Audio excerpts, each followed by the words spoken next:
안녕하십니까. 코로나19 통합 뉴스룸 KBS 7시 뉴스입니다. 이용수 할머니 등 일본군 위안부 피해자들이 일본 정부를 상대로 낸 두 번째 손해배상 청구 소송에 대해서 오늘 각하 판결이 내려졌습니다. 지난 1월의 판결과는 정반대의 결론이 나왔는데요. 재판부는 외국인 일본의 배상 책임을 한국 법원이 따질 수는 없다는 이유를 들었습니다. 김채린 기자의 보도입니다.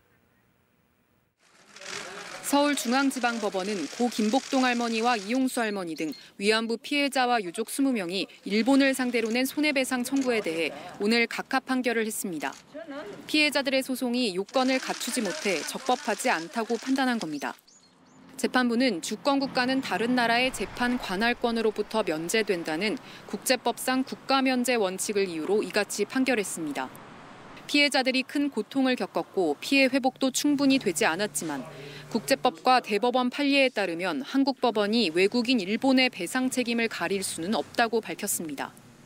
위안부 문제는 사법적 절차가 아니라 일본과의 외교적 교섭 등 한국 정부의 대내외적 노력에 의해 해결돼야 한다고도 덧붙였습니다.